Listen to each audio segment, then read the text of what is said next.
Episode 5 of the On the Air podcast starring you and today's guest. From the Empire State, spreading love all across Brooklyn, the captain, commander, and architect of the Unstoppable Toy Soldiers brand, renowned artist and anime enthusiast, you can find him on Twitter and his website at Toy Soldiers. Please welcome Dennis. Episode 5 of the On the Air podcast. Sitting here with the homie Dennis from Toy Soldiers. I'm sitting here what's good? I'm sitting here right now in my brand new Navy IC shirt that I got from Toy Soldiers, the graduates. Always looking out for the home team. What's going on, man?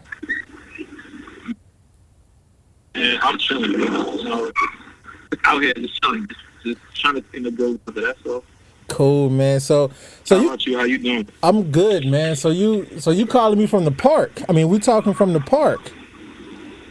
Yeah, we talking from the park, yo. Like, I want you to hear the kids in the background, the little ignorant kids. I want y'all to hear all the horns knocking. I want y'all to hear the buzz. I want y'all to hear all that. I want my background to be kind of lively, so y'all feel like y'all out here with me. that's what's up. I heard a few cars and whatnot go by, so I'm like, okay, so that's dope. We in New York, baby. Yeah, in New York. That's Brooklyn right now. Brooklyn. That's what's up, man. What park are you at now? This is a little. It's called I think it's called Power Playground. It's like going towards It's like a ball over here called Kings Plaza. It's going down that way. Anybody that's been to Kings Plaza and took like the Utica area kind of knows this park. Like, you can't sit. Okay. Yeah, I just figured I'll walk over here, stop by like 7-Eleven or something real quick, and just kind of do it out there. Yeah, instead of my panic room like everybody else.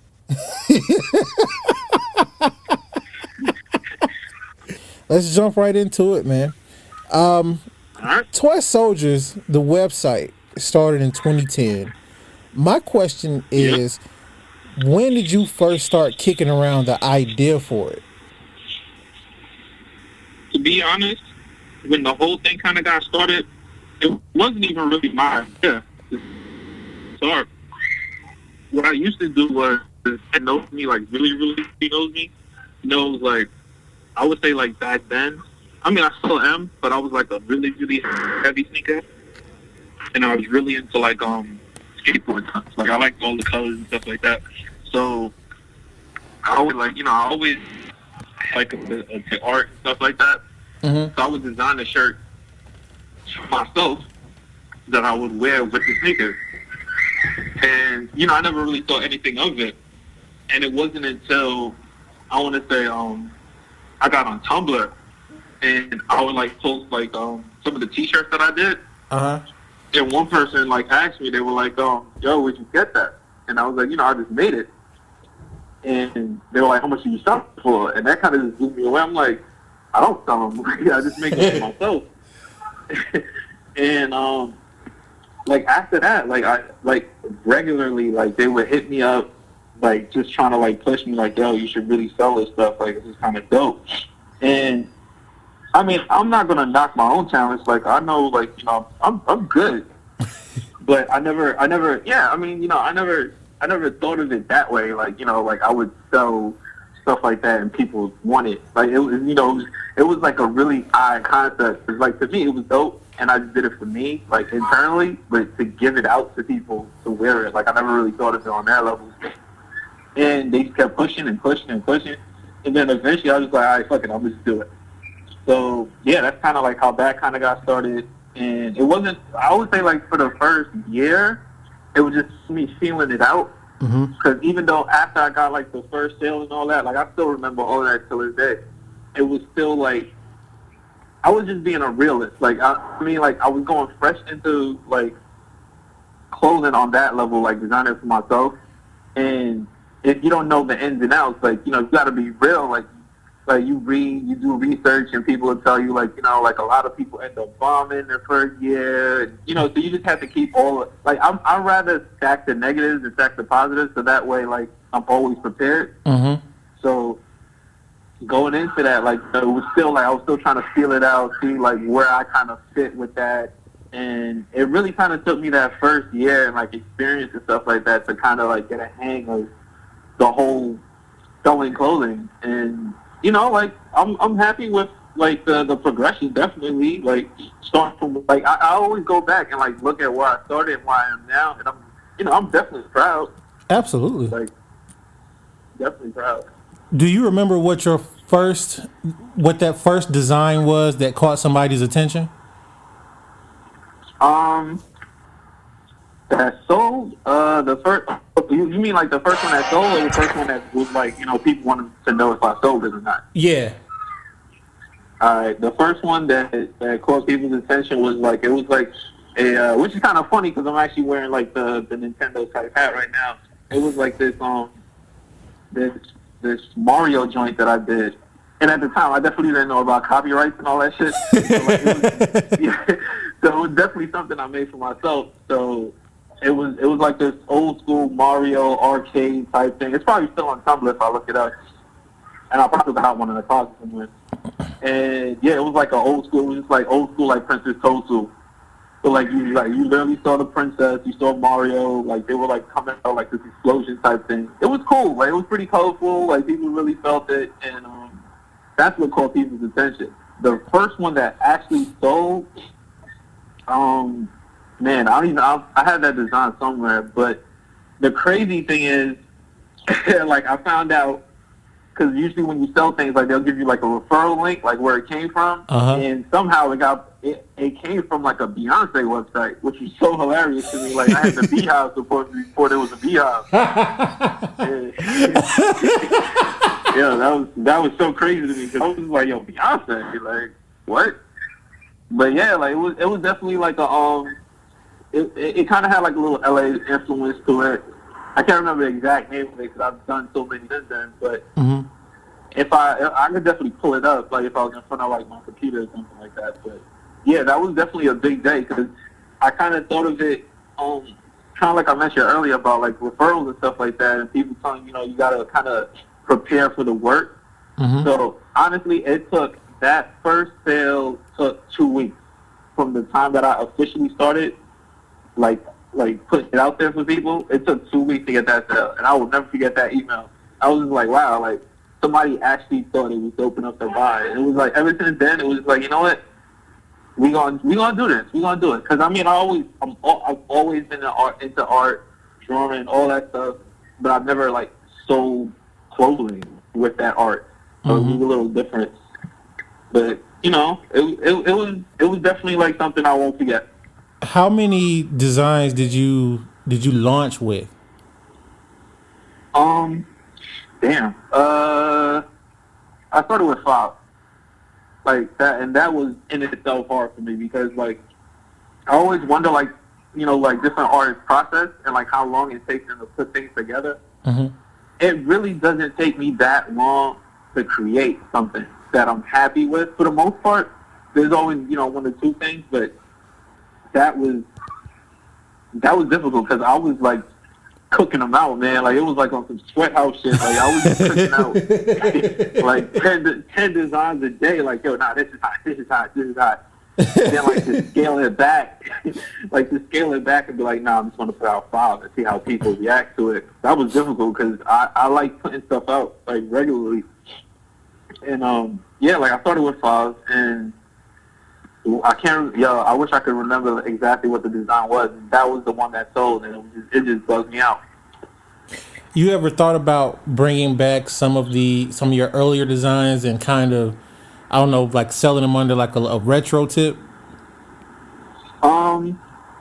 I thought about it, but I kind of feel like the only reason I probably wouldn't is if you bought something from me at that time and you have it, and I want you to be able to say like you've been supporting since that time. You know what I mean? Like it came out at that time. So if I see you in that, I know how long you've been riding with me. if I bring it back now, like, and anybody has it, I can't really spot you from the person that had it. I mean, I probably could, but at that time, if you supported since then, and you have something that I put out since then, that's how long I know you've been riding with me. So I'm gonna just leave it as that. I'm not gonna bring out a new version of it or anything. It's going, it's just in that moment of time.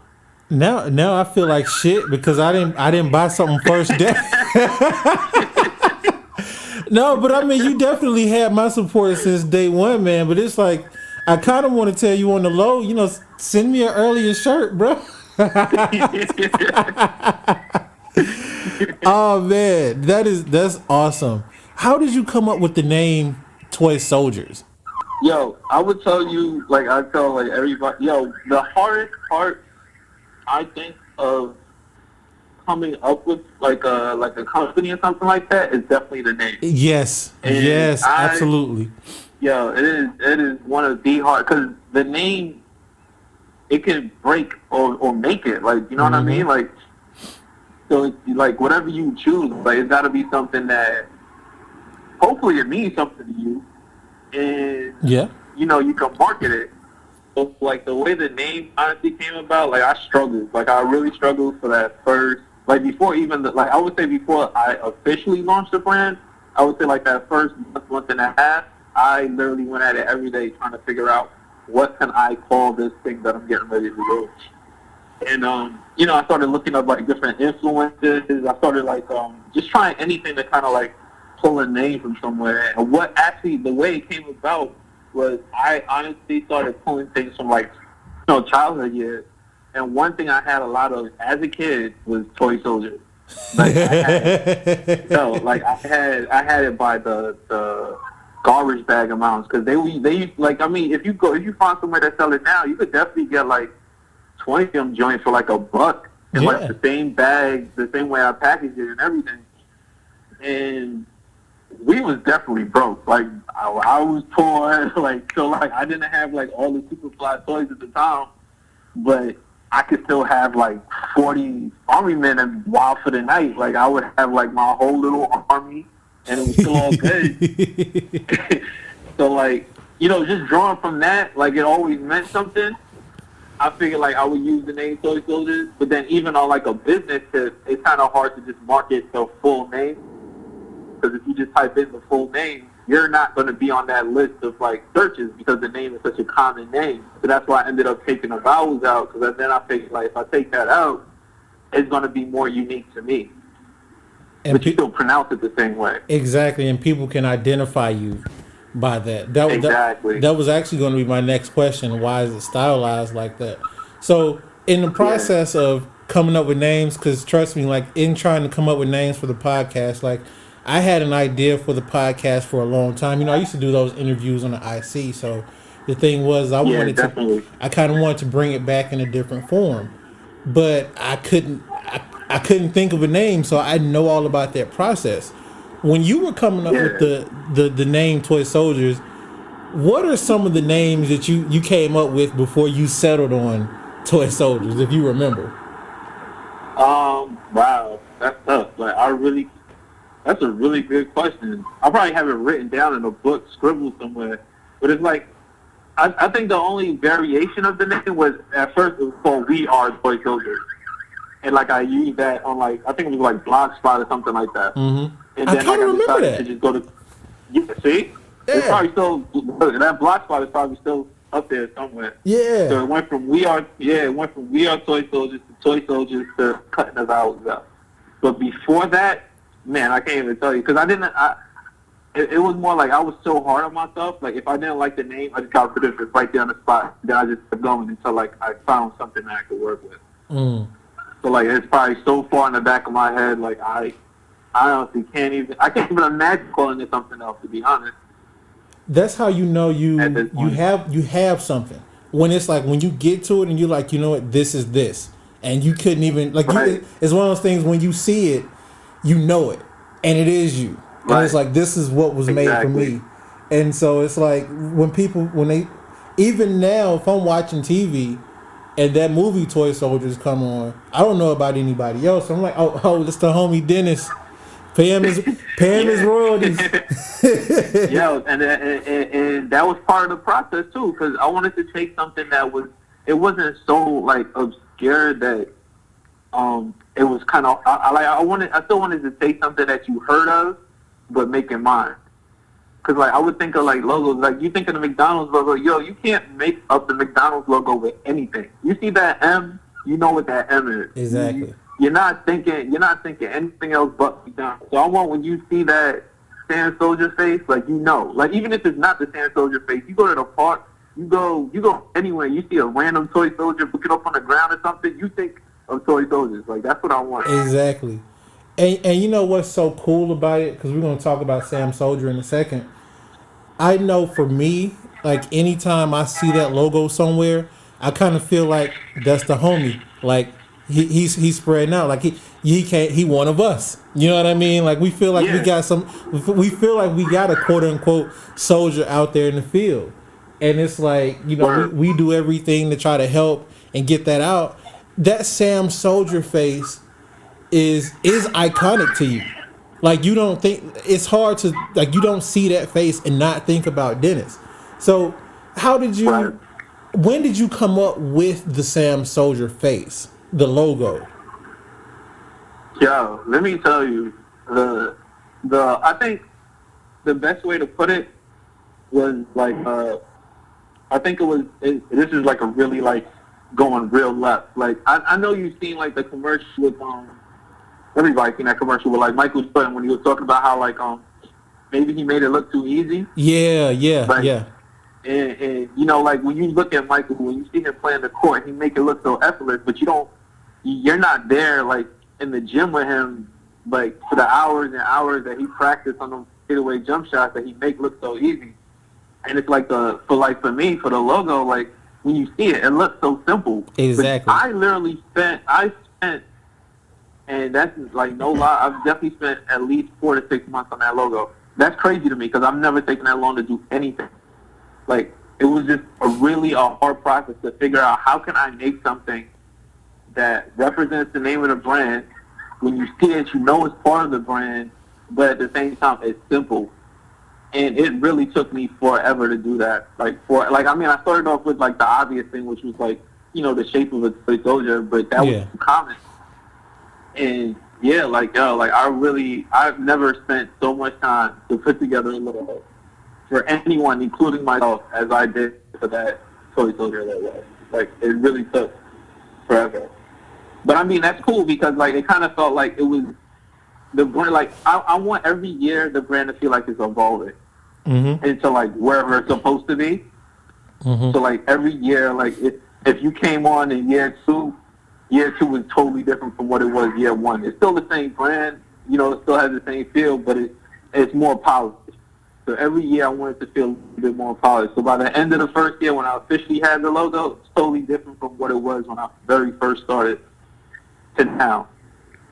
So like that was kind of like like the process in itself, it was just I drew like a million different logos, man. Like I've done symbols, I've done creating text for it, like typography, I did different versions of Sam like before it got to that. And that was just the one that when I saw it, I was like, yo, this is it, we're gonna make this work. And yeah, and that's how it came to be. How did you settle on the name for the character? Because that's not something that I see a lot of today, but I think it's so important is the name for the character.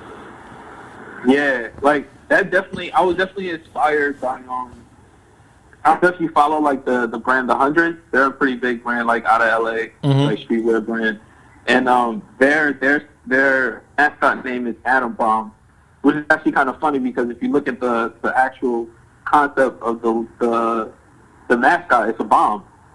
Yeah. So like it was like a play. Yeah. So it was like a play off the name like Atom Bomb, like atomic bomb, atom bomb. And you look at like different brands had like a name for their characters. Like even if it wasn't a clothing brand, you look at like Ronald McDonald. You look at the little Wendy's girl, Little Debbie.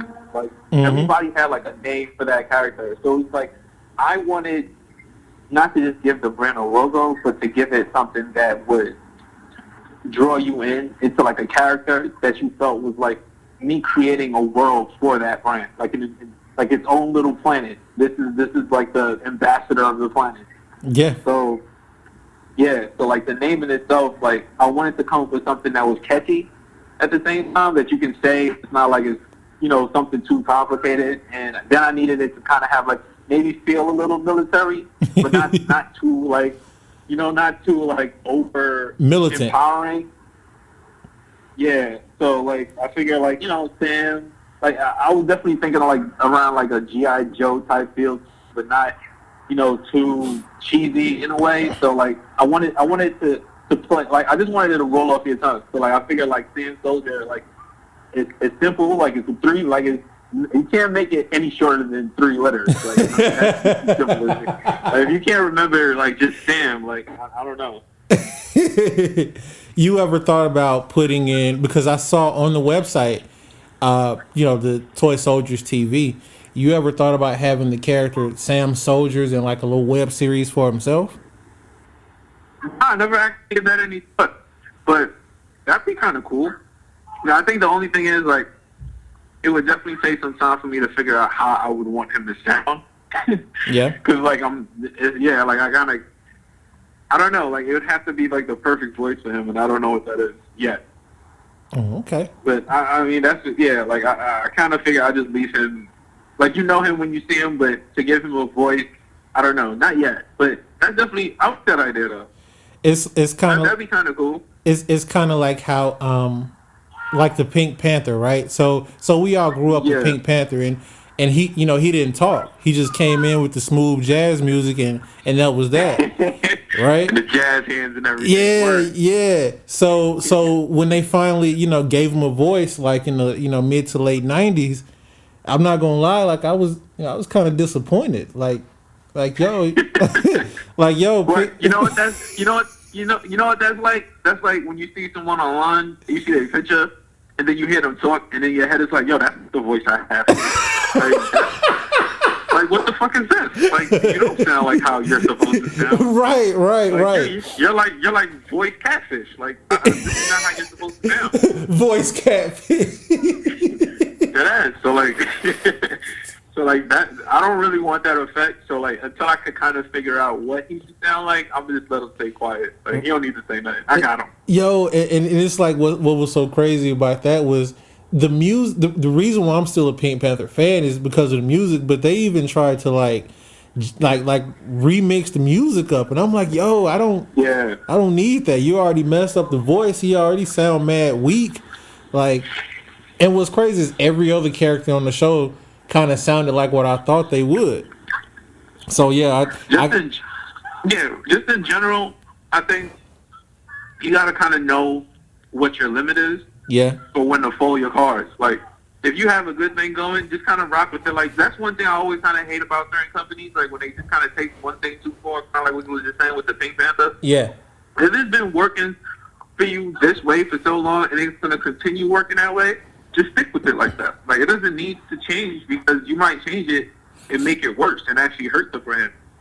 If it ain't broke, don't fix it. Yeah, don't fix it. Just rock with it. Like, that's how people like it. That's how they came to gravitate towards you. So just keep it that way. Yep.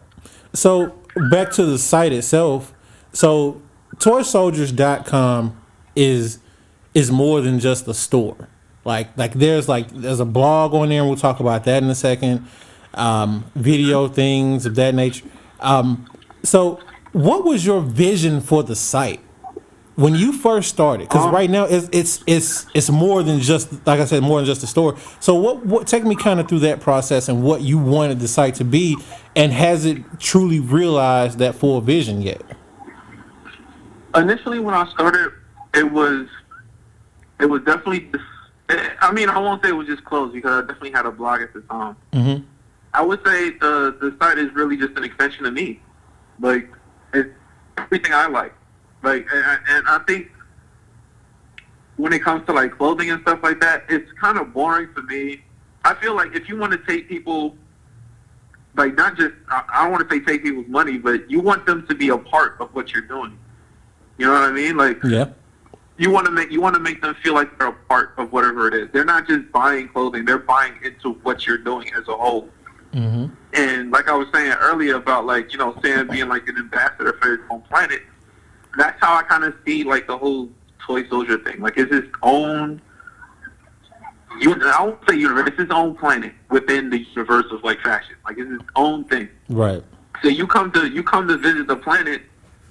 I want you to be able to go to like the Toy Soldier liquor store and you find whatever's in there. You go to the Toy Soldier sneaker store, like there's something there. Like you can't go to like if we travel to a planet, it ain't shit there but like a clothing store. That's mad wild. Like you mean you got a whole planet for just the clothing store? Like that's whack. That's mad funny. Like I want, you know what I mean? Like you don't go to the mall just to go to like the shoe store and that's it. You want to stop by the video game spot. You want to stop by like, you know what I'm saying? Like you want to go to all the different stores at the mall. So like when you come to the site, maybe you might not be right now. You might not see anything that you like clothes-wise, but you might find something on the blog that you think is funny, or you might find like something that she posted. She works on the site. Some K-pop stuff. Yeah. Like you probably learned something new with Korean hip hop, or you know what I'm saying, or you might find something, a skate team video, maybe that'll pull you into the brand, and like you get a feel for the brand from there. Like you move back onto the clothing. So I don't want you to feel like, you come to the site, you buy the clothing, and you leave. Like nah, it's it's other things that you could do and check out, and it's still fun and it's still cool. That's dope. So it's not like hey come. Yeah, it's not like, hey, come give me your money. Okay, bye. Like, nah, it's other things that you could do there. That's not really what you're doing. That's dope, and I'll be honest with you. Like, so I just launched my website for the podcast, otapshow.com, and I want it to be more than just you coming, listening to the podcast, and then you're out, or more than just you coming, subscribing to the podcast, and then you're out. So I took I looked at your site and I kind of took some ideas from there of just like how you say it's more than just doing that one thing. So I'm still I'm still developing it. It's getting to where I want it to be, but I really have you to thank for a lot of that because I mean, little did you know, like there we go, the sirens. There you go. This is Brooklyn right here. It's Brooklyn, baby. No, but yeah, like so I definitely feel that. So like the vision is while you're listening to the podcast, or you listening to this show, your interview, you might be reading the blog of like I got some ideas. Like you're gonna be reading the blog of whatever it is I typed, or looking at some pictures of, or just little stuff like that. But yeah, like that's definitely. I feel like that type of stuff is important because you don't want whatever your company is to feel cold. Like you want to make it feel welcoming to the people that you want to be a part of it. And I give you me. Like if you check the blog, I give you like it's nothing different from if you like check my Twitter or something like that. It's always gonna be me. So like if I go to like a show or something like that, and maybe I take some pictures because I like the artist, I'm gonna give you that. If it's just a random thought that I had that I figure I could develop into like a full blog, I'm gonna give you that. Like I'm gonna give you my personality through the site. Mm-hmm. How many bloggers do you have on your site? Right now, I would say 2. Right now, it's Jade, Ashley, and another dude that's a friend of mine. His name is Trey. Okay.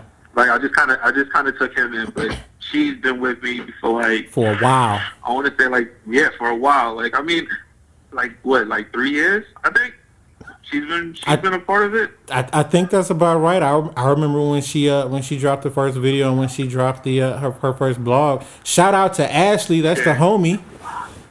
Yeah. How did y'all link up?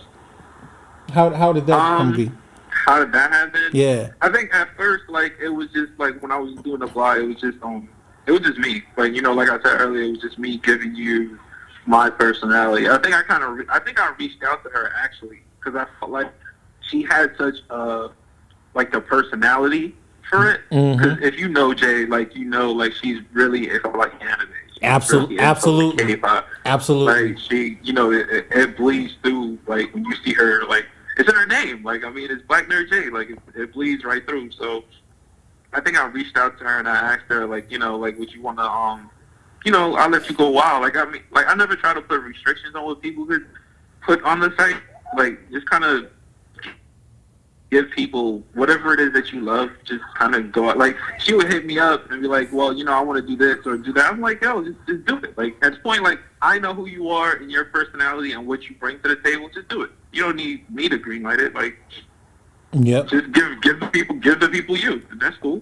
I think her first video was so hilarious when she was talking about she was breaking down K-drama. And, yes. That was, I think that's when it was just like, yo, like, I did a good one with this one. Like, I got the perfect person for this. Because I usually, like, when somebody wants to do videos and stuff like that, they would come to me and, like, they give me the video and I got to edit it. No, she did. She took care of the editing, the music. She put the whole thing together, and I just saw it and I was just like, keep doing this. Like, I like this. Like, I'm coming to this, like, as, like, a fan, too, just to watch these videos that you're doing. Absolutely. And then the second one was the one about the Game of Thrones, and like she really went in, like her personality is like all over it. Is she going? I only saw the two. Is there any more out there, Toy Soldier TV, or she's going to do any more? Nah, she's definitely going to do some more. I'm pretty sure as she hears this, she's probably going to end up hitting me up and telling me, like, thanks for putting the pressure on. But she's definitely... She's definitely going to do some more. I know she had, like, some computer problems for a while, so she was a little, like, offline for a bit. But she kind of got that situated, so, yeah, she's definitely going to do more. Like, I know she's going to do it. I gotta get Ash on the show. She's always been good people. She's fun. She's fun. Yeah, she was actually one of the first people I'd interviewed back in the day. So it'd be nice to really... Oh, yeah? Yeah, to really catch up with her. I wish before that site crashed, I had an archive of those interviews. But and then the email I used to keep them in, that it's gone. So all we got is this. Man. Yeah, man, you beginning.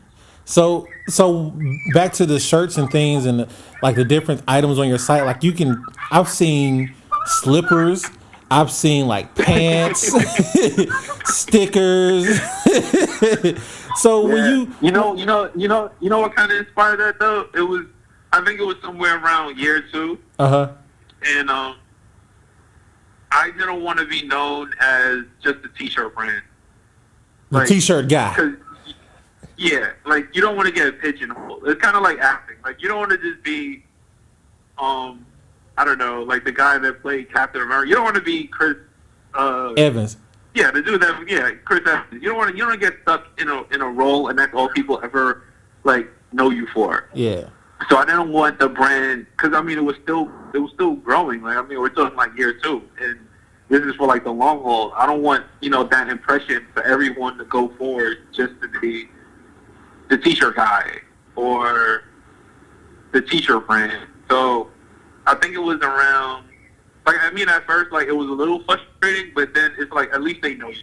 So at least what you can do is, as they know you, evolve with that. You know what I mean? Mm-hmm. And I think around year 3, towards the end of year 3, I kind of got the idea of not just branching out, but doing it myself. Because one thing, like, about me, I kind of always, it's a good thing and a bad thing. I kind of hate relying on other people for things. Man, tell me about it. So, yeah, like, I kind of hate that, especially when, like, it's something you feel like if you were in that position, you would get it done.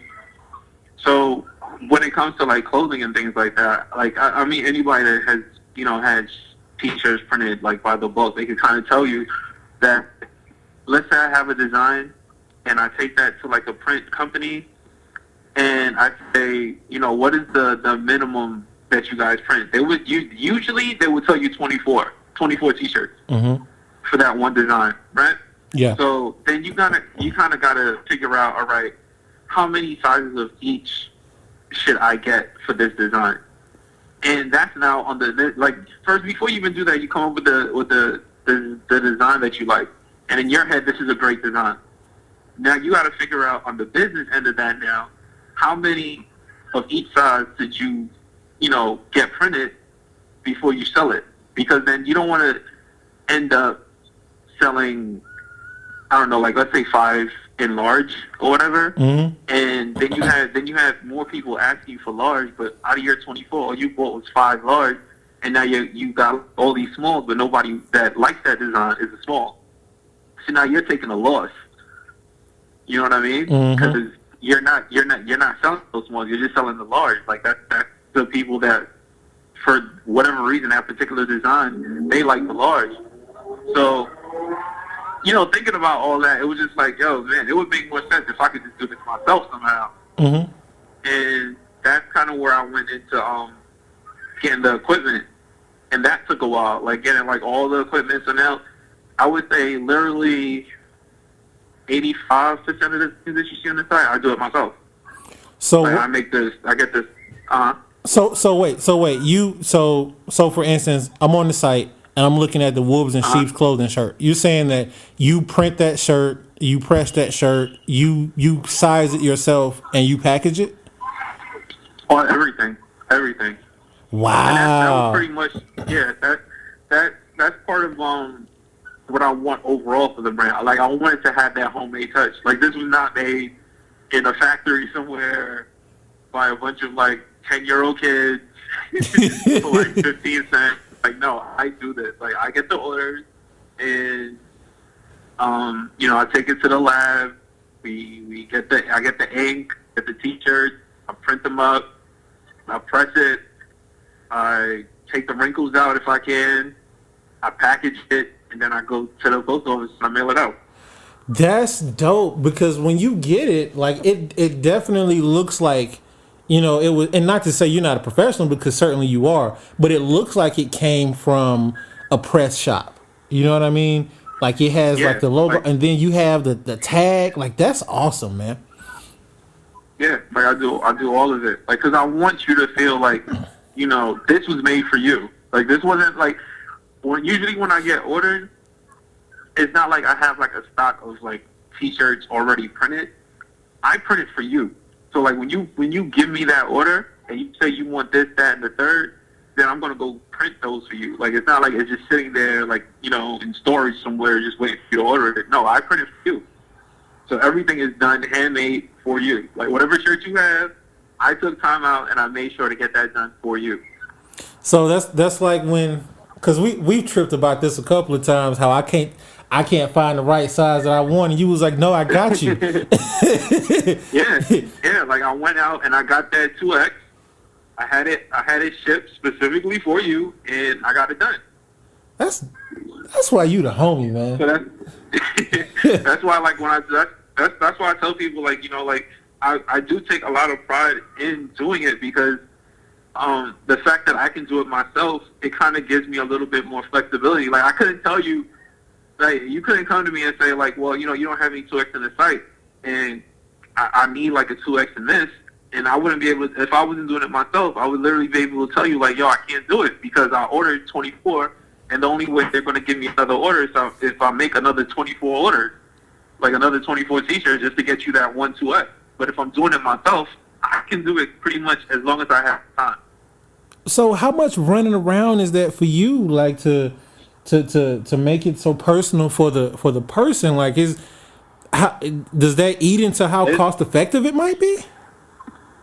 Not really, to be honest. Like, it's like, I've always told you, like, whatever you're doing, if you love what you do, it's nothing. Like, regardless of how tired you are, whatever it is, if you love what you're doing, it's never going to be an issue. Like, the only time it's an issue is if you don't like what you're doing. So like when I'm printing t-shirts, like, I'll honestly, on Saturday night, I could probably, I mean, if you follow me on Twitter, you know I don't really sleep like that anyway. But I'll be up until like 2 in the morning. I'll probably be on the way home from printing t-shirts. Like, that's regular. To some people it sounds absolutely insane, but if that's what you love doing, then it's not an issue. Like, the time just kind of flies, and that's really what it is. Like, it just flies. That's dope. And one of the cool things, like, you can tell, like, it's a personal touch from you, is you put the little toy soldier in there. You put some stickers and a pin in there. Like, it's more than just a shirt. Like, I looked at it, I was like, shout out to Dennis with the toy soldier dude. Yeah. Like that was also something like I wanted to personalize because I figured like it's kind of like what I was saying earlier. Coming to my planet, you're coming to like the Toy Soldier planet, and I want you to leave with all the souvenirs and everything else. I want you to have that full experience. Like I don't want it just to be like a shirt. Like I want you to have like an experience just even opening the package for the shirt. Like, I want that entire thing to be like something that you can only get from me. Cause like I mean like I'm a huge streetwear fan, so like when I buy something from a brand and they just put it in like a basic package, you just rip the package open, you take the shirt out, like that's the whole experience. That was it. Mm-hmm. But I want when you get it from me, you get like the little toy soldier with it. You might get some stickers. You might get a pin. So you always get something more than just a shirt. Like you get the full experience of. I've had people tell me like they don't even want to open the package. Like they want the T-shirt and it just looks so dope. They just want to keep it like that. Right. Exactly. Another cool thing that if you've never bought from Toy Soldiers, another cool thing that Dennis does is like he does these Christmas cards every year, and like if you bought something, he'll send you not a generic card that's just it's personalized to you. Like you actually take the time out to do the card. Like that's dope too.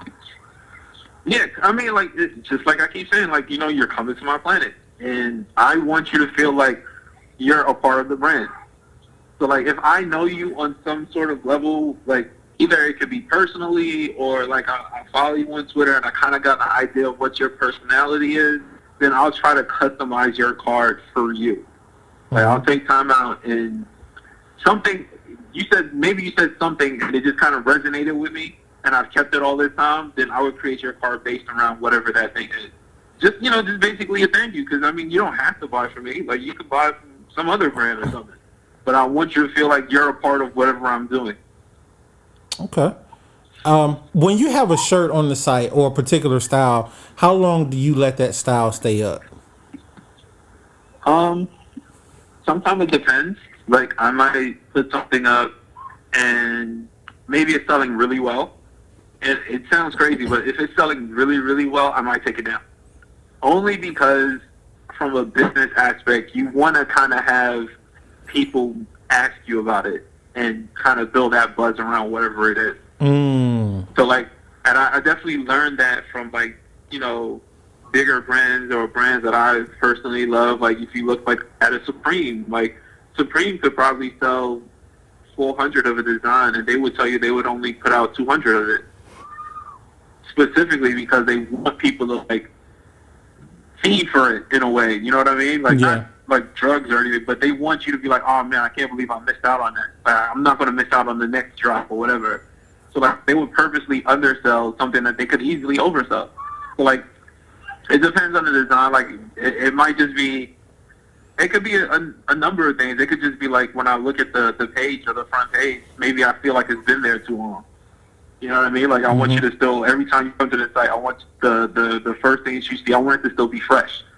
So if it's been there for a while, I might just take it down just because of that. And I've definitely had people hit me up like, oh man, I can't believe it's sold out. And, I was going to buy that next week. I mean, I could always put it back up, but it was just like I don't want it to feel like it's stagnant. So I always want you to feel every time you come by, it's something new. So that's why like I kind of broke that mold of a spring collection and a summer collection and a winter collection. Like now I just put stuff out. Like I'm always constantly putting things out because I kind of fell into the habit of, like I told you when we first started, designing so many things on a regular basis.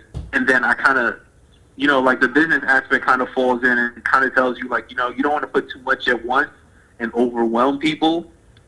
But at the same time, you don't want to keep holding so many things back that you think are great and then miss that opportunity then of when you should have put it out. Right. So now it's just, like I'd rather, like I said, break the mold where you don't feel like, okay, well, I know every 3 months they're going to put something out. Like, no, I might put something out again next week. Like I'll probably promo it for like a week and then just put it out because I can do it myself. So it's like I'm not restricted to anything other than my own creativity. So I can put it out whenever I want. I manage the shop. I print the T-shirts. Like I do all of that myself. So if I just want to drop something tomorrow, I can drop something tomorrow. That's awesome to be able to have that freedom. Like it's on your terms. Like you definitely in the business of like you working for yourself. So with the styles, which style has sold the most to date? To date, I want to say the biggest. It's probably a tie, but I'm just gonna say off rip. I think the biggest was probably the Toast to the Asshole Kanye tape. I think that was definitely. I don't know if that's just because everyone who bought it believes that they're an asshole, or everybody just kind of like that tea in general. But that was definitely. And the surprising thing is, again, it's kind of like what you think would be your biggest hit versus what people gravitate towards is never always the same thing. Like sometimes it's totally different because when I put that tea out, I didn't expect it to do as well as it did. Like I definitely put out other things and they did well, but they didn't do nearly as well as that T-shirt. And that's just what people gravitated towards. They just wanted that one more. And it's always a surprise because you would think like, hey, I put this one out, this is going to do really well, and then you put something else out and that does well compared to what you thought, and it's just like, okay, well, it's still doing well, but it was still. It didn't go as you originally planned it to, and that's just business. What's your favorite item that you've created? That of all time? Yeah, I know that's a lot of pressure. Yeah, man, we talking like hundreds of designs, man. Like there's stuff that I still haven't even put out yet that I've just been like keeping in the stash, like perfecting. But I would say one of my favorites is kind of hard to just it's like telling me to pick a child. Like I wouldn't know which kid to pick. I would definitely say one of my favorites is probably like the Gucci Man ice cream tea. Like I never brought it back, but if you catch me in the streets, I'll probably have it on. Yeah. So that's another one of those that you took down, and I'm mad I missed out on it because that one was that was fire. Yeah, like a lot of people told me that, like they kept asking if I was going to bring it back, and I thought about it, but then it was just like, if I bring it back, then it's like I don't want to break that rule. Like there's certain T-shirts I would break that rule for, but I felt like if you got that at that time, then you lucked. If you didn't, you lucked out. Right. Like, they just they jumped on it before you did. Do people often come to you with ideas for shirts and things for your site that they want you to do? Yeah, like I've definitely had people shoot ideas and stuff like that to me, and sometimes I kind of take it. I mean, I use it the way that they intended, but I might flip it somehow and turn it into something else and use it later on, or as a part of whatever I'm currently doing. Because I mean, I definitely have a plan for like releases. So like I kind of like to follow like whatever I kind of set the schedule for. So it's kind of hard to like kind of throw like a monkey wrench and throw something else in there real quick. I kind of have an idea of what I want to release, when I want to release it, like a schedule basically. And I definitely had people hit me up about certain things like scarves. And I'm not a scarf guy, which is kind of funny. Like it kind of gets cold in New York. Not like how it does in like Chicago or anything like that, but it gets cold in New York, and I just do not wear scarves. I don't wear gloves. I am that New Yorker that just says like I throw on a hoodie and a varsity and put my hands in my pockets and just rock out like that. Like if my fingers freeze and fall off, then they just gonna have to fall off. Like I'm just not wearing all that extra stuff. What's the wackest idea or concept somebody has brought to you?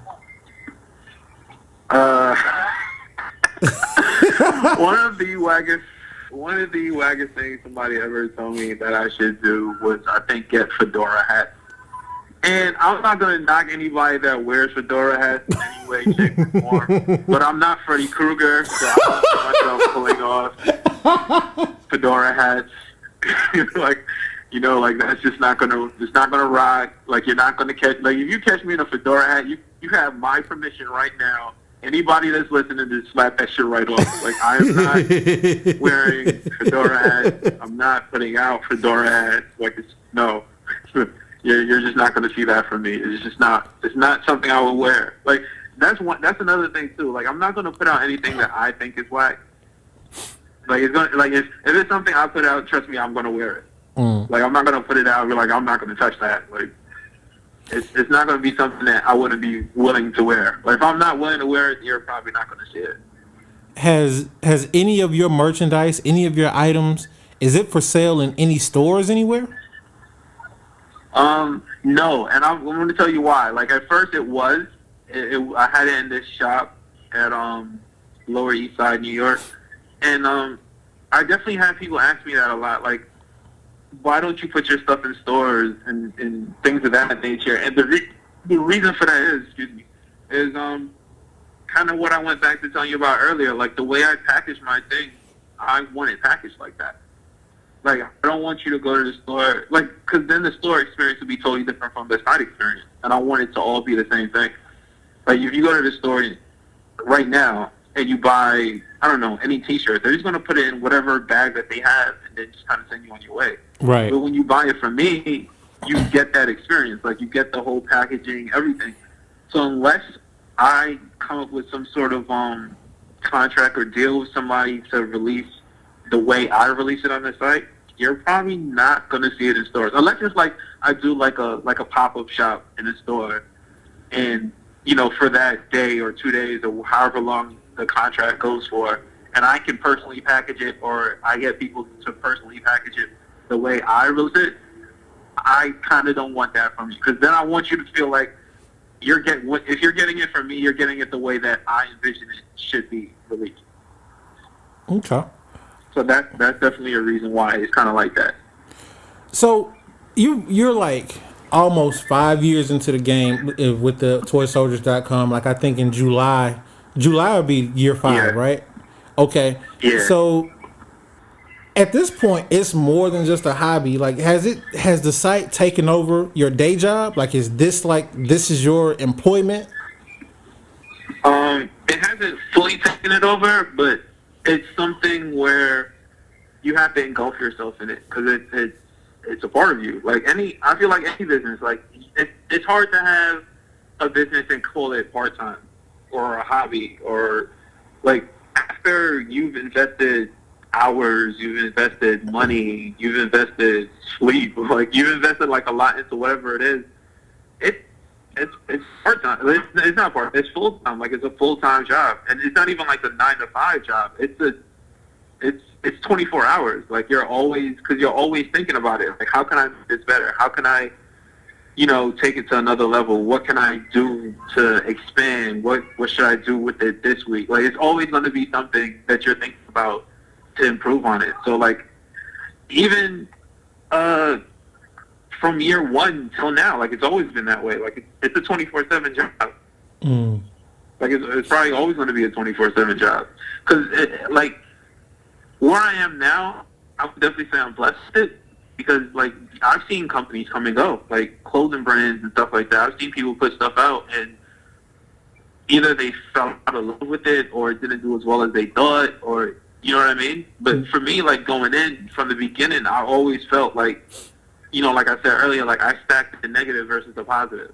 So, like, I'm always prepared for whatever. But like I said, like, it's a part of me. So even if the brand stays as it is now, like, I'm always going to enjoy what I do, because I get to control whenever I put stuff out. I get to put art out. Like, there's posters and stuff now. Like, I get to do stuff like that I want to do. So, like, I'm never going to stop drawing. Like, it's in my blood. Like, I've been doing it, I don't know, since childhood, like 3-4 years old. Like, I'm never going to stop drawing. So, like, if the brand is based around me and what I love to do, and these are the things I've loved to do my entire life, it's always going to be there.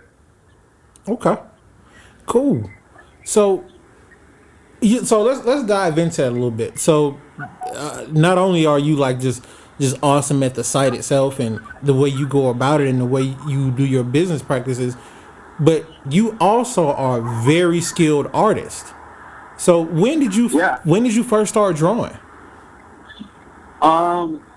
honestly, as far back as I want to say, like maybe 4 or 5. Yeah, I would say around then, like maybe around 4 or 5. Like I can't, like I could tell you some of the earliest things I probably drew were like Ninja Turtles and like Sonic the Hedgehog and stuff like that. Like, but yeah, I've definitely been drawing ever since then. Like it was just something that just kind of came to me, and I think the only time since then that I stopped drawing was probably for like a year or like 2 years or something like that. I kind of just, I won't say I fell out of love with it. It was just kind of like, I don't know, just growing up and just going through the motions and kind of figuring out what you want to do. And I kind of went more into like the graphic design element of it and, you know, the photoshops, the fireworks and all that. So like I kind of just stopped, you know, taking the pen to the pad, but then I kind of got back into that like later on. But yeah, like, I mean, it's a part of me. Like I think about stuff like that all the time. Like I don't even know who I was if I couldn't draw. Like I can't imagine my life without art. When did you realize you had a talent for drawing? I want to say around middle school. Yeah, I want to say around middle school because at that time I had like a art teacher. He ended up being more than just an art teacher. Like he taught me so much about like art and just general. Like he was that, you know, like how everybody has that one teacher that you'll always remember for whatever reason. Yep. Like he was that guy for me.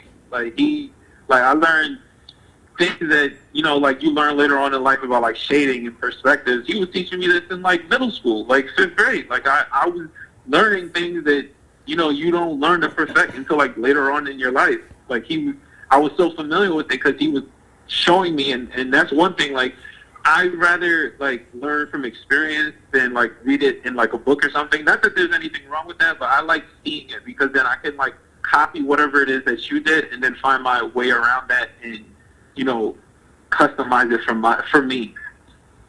So like he definitely kind of put me on that path, and he was an amazing artist, like amazing artist. Like whatever I'm doing now, like he was doing it back then. Like he was amazing. And I always wanted to like keep pushing myself to get to that level where it's just like I could do work like how he does work. And yeah, like I mean, like I don't like I would say like this year for the first time in a while, like I kind of pushed myself like when it comes to like art. There goes the car. Just to remind y'all that it is Brooklyn. Yeah, so he definitely played a very, very big role in me in art and just kind of fine tuning my talents. Like he really did. Well, really helped me with that. I'm gonna say this about art teachers. I'm glad you had a really awesome experience with yours. I remember in middle school there was this art teacher, and I'm gonna call her out, Miss Driver at Babb Middle School.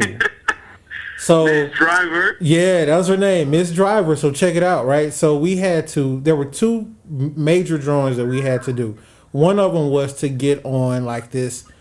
The mascot was a bulldog, so we had to use it to get on to the, I guess, whatever the bulldog club or whatever the case, right? So I drew the mascot, and it was the best mascot that I drew in the class. Like nobody could touch it. I didn't make it. So all right, cool, fine. What? Right, exactly. All right, her loss, no problem.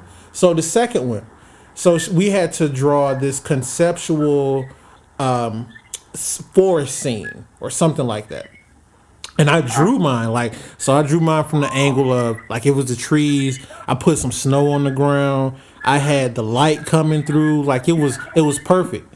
She comes over to my paper with a red pen and starts marking on it, telling me that this wasn't right and that was.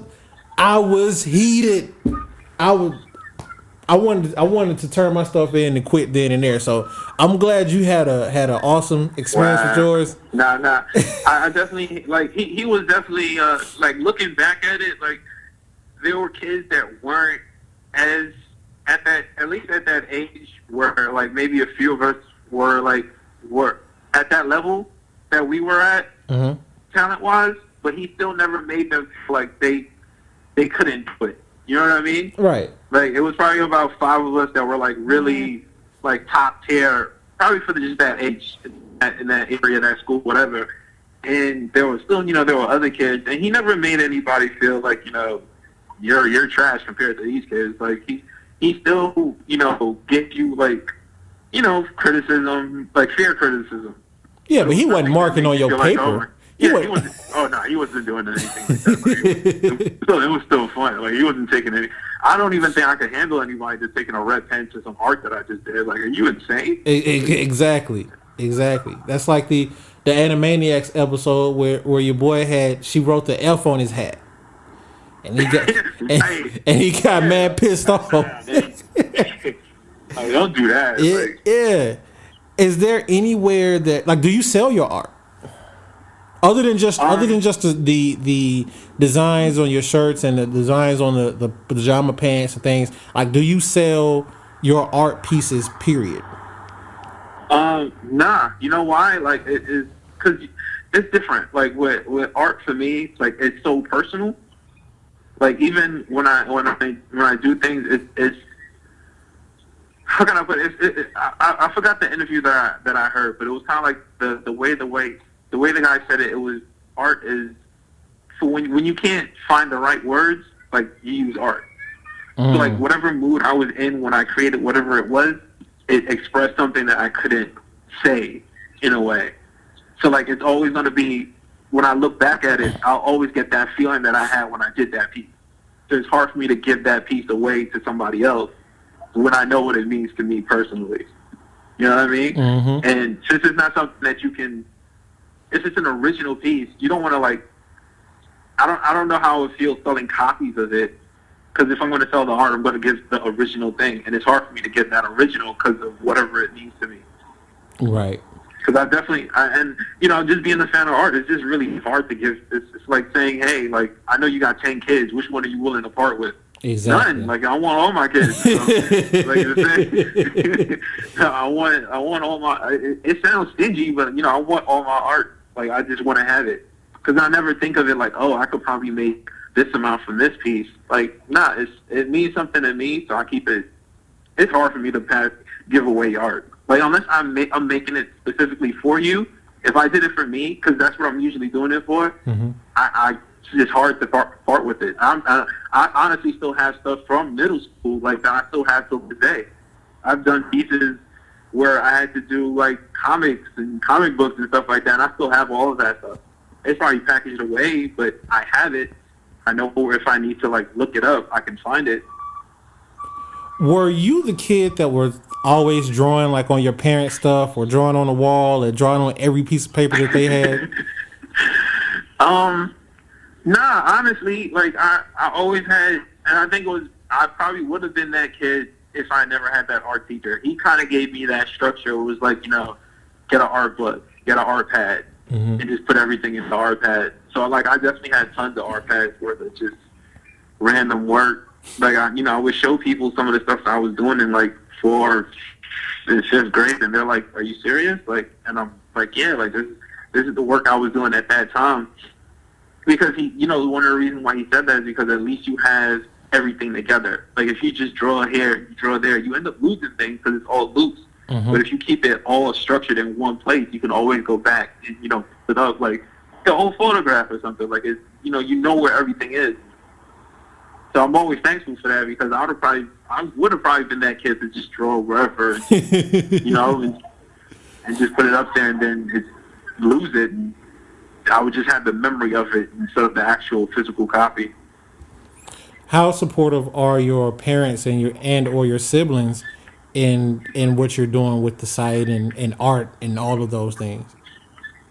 Well, I don't have any siblings, but my mom is definitely supportive. She's always been supportive of everything that I've done. Like, that's like she's never been like, "Oh my God, like, you should do this or do that." She's known. Like, I mean, it's literally, I would say, like, just the majority of males in my family draw. Mm-hmm. So, like, I'm pretty sure when she knew, like, 9 months after I just popped out, it's like, he's going to have a pencil in his hand and some point. So you just gotta prepare yourself, and like it's a part of me. Like I can't imagine me doing anything else.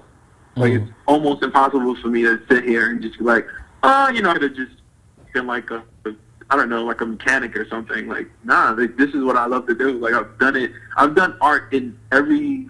I want to say like all sorts of forms of art. Like I've done digital 3D art for a while. Like creating characters and stuff for games. I've done sculptures. I've done painting. I've covered. I don't want to say I've covered everything, but I've covered like a lot of different variations of like just art in general. So it's kind of hard for me to feel, jumping out of that to something totally different. What games have you created art or characters for? This is definitely super nerdy, but I definitely did like when I want to say, yeah, like it was definitely like around the time where Dragon Ball Z hit as a kid.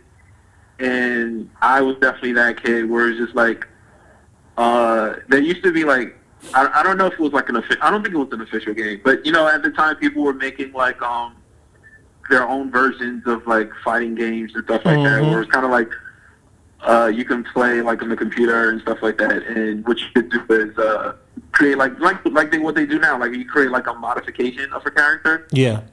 And that's what I would definitely use. Oh man, I can't remember the name of the 3D program, but I would definitely use that, and I taught myself how to do that. Like I am that guy where I would sit around and teach. If I have to sit there and learn how to do it, and then I can do it, I have no problem with that. Even if it takes months, I want to learn how to do it, and I want to do it the way I want to do it. So I definitely did that for Dragon Ball Z, or anyone that's out there. Like I was definitely that kid to sit there and go online or read books and figure out how to create 3D renderings and all that stuff. And after I created 3D renderings, create the skeletons, and teach it how to move, and after I learn how to move, put it in the game, test it out. I did all of that. Like I was definitely that kid. That's dope. That's awesome. Jump into that type of stuff. And don't worry about it. Nerds is pretty cool, man. I think we all got that that part of us now where we like, for instance, I like anime. Oh yeah, I mean nerds run things now. Like I mean. You can't escape it. Like the movies out or superhero movies, like there's nothing topping any of that. Like exactly. There's anime all over Netflix. Like you can't avoid it. Like nerds run the world at this point. Let me back up a little bit because you were saying that your mom was extremely supportive. What about Pops? Was Pops supportive? Did he draw? Was he around? Well, he wasn't around, but he was definitely supportive. He knew, because I would say, when I was younger, I knew that he was like an architect. So I kind of started, just kind of doing what he did. And, when I was really, really young, I kind of wanted to follow that for a while and kind of do architecture. So I would do like, buildings and, using T-squares, measurements. And I think I kind of fell out of love with that because, to be an architect, you have to be really strict when it comes to, designing and like I said, measurements and stuff like that. And I just wanted to draw. Like I didn't want to be restricted and have to have anything precise. I just wanted to get whatever I felt at that time out. So then that's when I realized like architecture isn't for me, but I still enjoy drawing. And then that's kind of what kind of pushed me in the direction of like cartoons and comics, and it just kind of felt right. And from there, kind of graduated to anime, and then from anime, graduated to graphic design, and graphic design graduated into clothing. Okay, is your relationship with your pop pretty good? You were saying he wasn't around.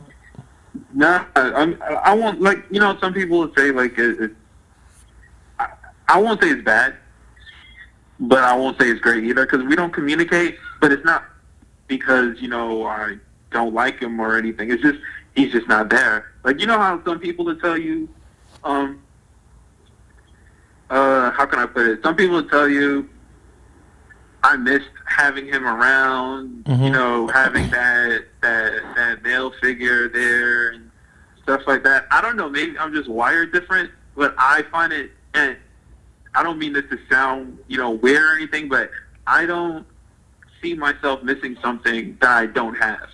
You know what I mean? Like, it's the best way to put it. Let's say you have a TV, and then one day you come home, and the TV's missing. Somebody stole your TV. Now you're always going to be like, oh, man, I wish I still had my TV. I remember when I used to watch Full House or whatever. But let's say you never had a TV. You never knew what it was like to have a TV. Then you don't miss having a TV. Because you've never had that experience of the TV. So if you don't have that, then it's like it just wasn't there. And you don't feel any way about it because you have to have it to lose it to feel like, reminisce on what it was like to have it. Exactly. That's pretty deep. When was he just off doing architecture, or was he just simply wasn't there? I don't know. Like I think it was more he just wasn't there, but it wasn't like a negative type thing because he definitely reached out so many times. It wasn't like he reached out like, hey, I know I wasn't around. It was just like, I want to build a relationship, and it just, I don't know, like, I felt it was, I don't know, like, I don't like forcing relationships with people, family, friends, anything, business. I like things to happen organically, and it just didn't feel organic, because it was just like, hey, I'm this guy, and I'm your pops. Right. And, then it's awkward. Yeah, it's just like, dude, like, I don't know you, like, it's weird. And it's not like I said, like, earlier, it's like, if I never had that experience before, then it's not like I'm missing anything. Like, I'm living my life, and I don't feel like anything's wrong or anything's missing. So it's just like, I don't know, it's kind of weird. I got you. Did you grow up with anybody that today is maybe notable or quote unquote made it or experienced any type of success or even a celebrity?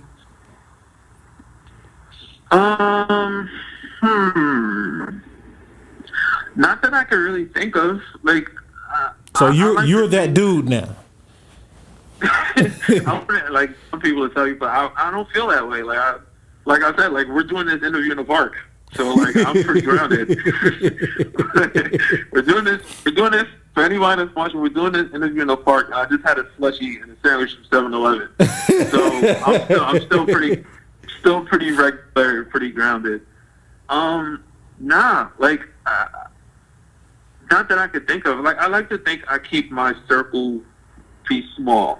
And it's people that, like, if I consider you, like, cool, then you're a genuinely cool person. So, like, I wouldn't say there's anybody that I would, like, call up, be like, hey, this is my super famous friend. Not that I could think of. Like, maybe they are in some way or some shape or form, but to me, they're just regular. Everyone around me, like, is pretty grounded. I got you. And I won't say that keeps me grounded. I'm just, in general, like, I'm not a super overly flashy type person anyway. Right. How different is the idea of what you wanted to be growing up different from how you turned out? From how I turned out? Man, I wanted to be a ninja as a kid. I would say I like to think it's drastically different.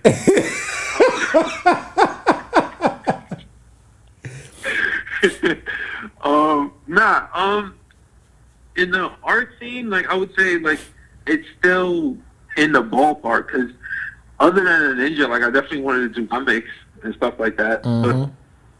But I still work with art and I still draw and I still love comics and the whole superheroes and all that other stuff. So like I'm still in the ballpark of where I was as a kid. Like it was just more animation than clothing. Clothing wasn't the top thing that I was thinking of at the time.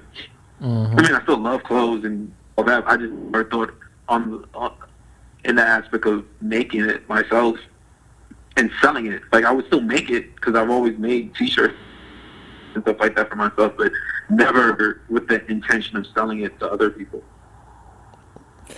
Okay.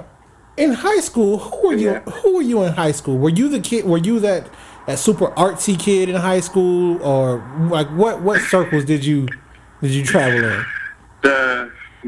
The funny thing about high school is I was a quiet kid, but yet everybody loves me. Like, it was just weird. Like, I've never been the over. I was never I'm still not like the person that wants like everyone's attention, like all the time. Like, you know, with the spotlight on me, and I'm probably never gonna be that person. So like, I was definitely like that in high school too. Like, I was just kind of to myself, but everybody wanted to like know me. Like, it was like, you know, like when you see like a movie where it's like that one kid in like a high school or something that's like really mysterious, but everybody wants to know like what's his favorite color or whatever, like whatever it is, like they just want to know about him. Like, that's kind of what it was. So like, I mean, I definitely had like tons of friends, and you know, I was cool with like a lot of people, but even now, like, I'm just a to myself type of person. I'm not like, it's not like, you know, some people are introverted, then there's some people are just like socially awkward. I'm more introverted. Like, I'm not, so like, if people, I can hold a conversation with anybody. Like, I'll talk to you about whatever, but if it's up to me, I'm probably just gonna kick it by myself somewhere doing whatever. Right. People watching, or or you know, whatever. Like, I'm just that low key of a person. Okay, cool. One other question I got about the site, and then I'll let you get out of here. What was it that I? Oh yeah. So your clothes. Have you ever had them modeled in like runway shows, or do you have anything like that coming up? I've definitely done that. The only thing I regret about that was we didn't have video for it. I have a friend. Yeah, like, we had video, but it was such a poor video that I just never put it up. It was at a college, actually, for an event that she had, and yeah, like we got the models. She actually brought the models in, and you know, we styled them with the clothing and everything, and it turned out really good, honestly. Like, it was a really good experience to try the whole fashion runway thing out. But I don't know, I just never really gravitated towards that, because, you know, when you see like it's definitely something I would consider doing if it was on I won't say a bigger scale, but something I can manage, and I can like choose the brands that I would want to create like this sort of fashion runway thing. But it wouldn't be the way you see it is now, because when you see them now, it just kind of has like this really uppity, bougie feeling to it, where like, you know, you see the people that sit there, like it just doesn't feel like natural, right? You know, like I would want you to come and just be able to, you know, kick it, you know, feel comfortable with the crowd, and you know, they model whatever it is that they're wearing, and it's, you know, it's cool, it's chill, you like it. You know, you get in contact with whoever the designer is, something like that. But I don't like that uppity, you know, you got to be this type of person to be here. Like, no, if you just want to come and just check out the clothes, you can just do that. Because that's the type of person, I'm really laid back. So we want like laid back feeling to it. I wouldn't want it to feel like, you know, such and such is excluded from coming here to, you know, be a part of this.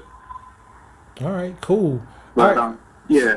So the website is toysoldiers.com. That's TOYSLDRS.com. Brooklyn. Brooklyn in the house, baby. The unstoppable Toy Soldiers. Did we miss anything? Anything that we forgot to cover? Anything you want to put out? Anything you want the people to know where they can find you? Anything at all? Did we miss anything? Oh, you could cover the fact that the way that kind of came about, the unstoppable part. Yeah. Yeah. I just kind of thought of that when you said it. Like, it just really sounded really good when you just did that. That kind of came about because, you know, fun fact, I'm definitely a superhero everybody kind of knows that, like, I'm really into, like, the whole superhero thing and all that. Yeah. And I was watching an interview with Stanley, who, I don't know how old is he now, like, about 94, I think. And at least. He's definitely, like, 94. And the interview with him, they were asking him, how did he decide on the names for, like, the superheroes and stuff like that.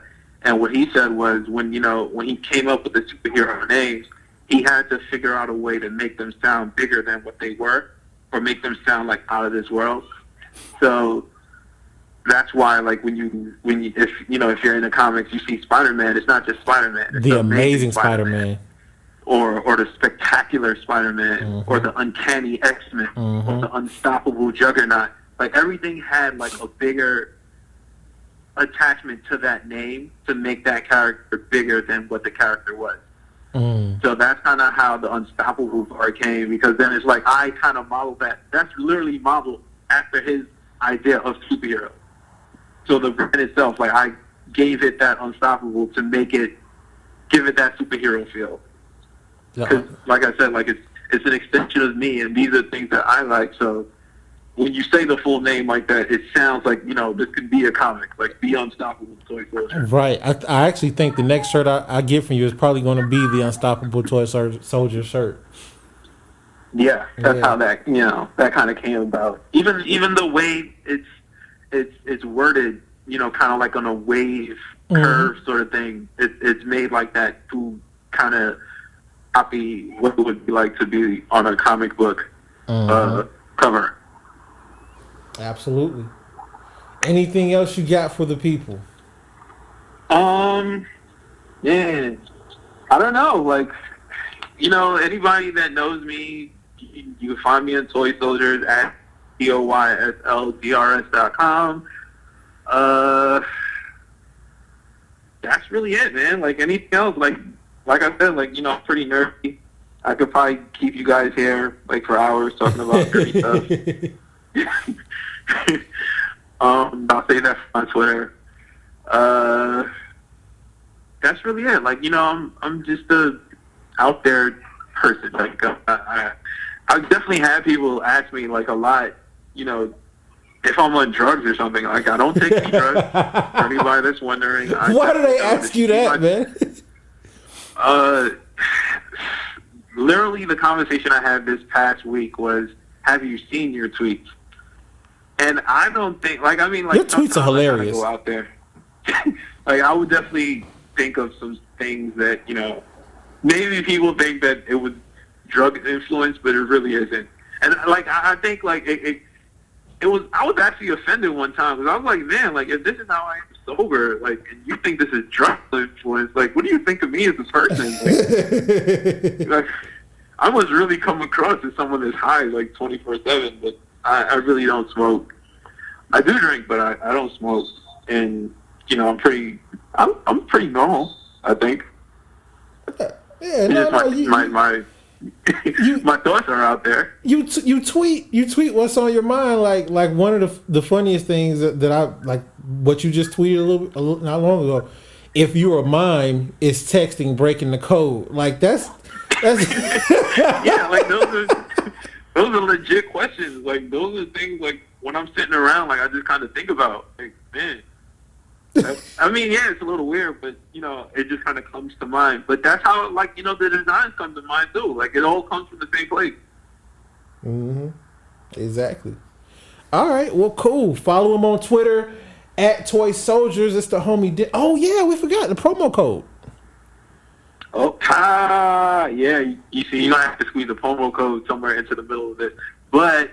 yeah, go ahead. You can create the code, and I'll just rock with it. All right, whatever cool. You want the code to be. All right, so I want the code to be OTAP, OTAP.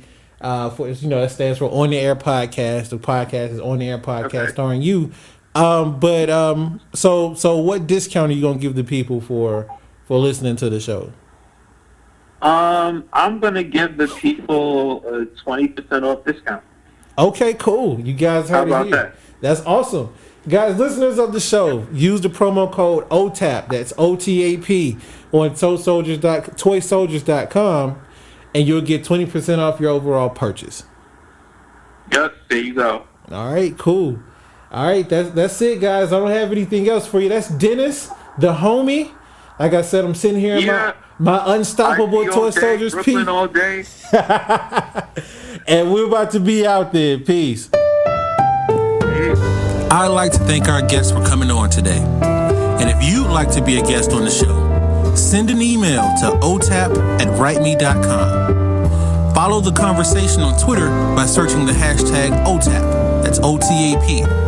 You can also follow me on Twitter @TheRealShitty. That's Shitty with a C. You can find the show on iTunes, SoundCloud, and Stitcher by again searching OTAP.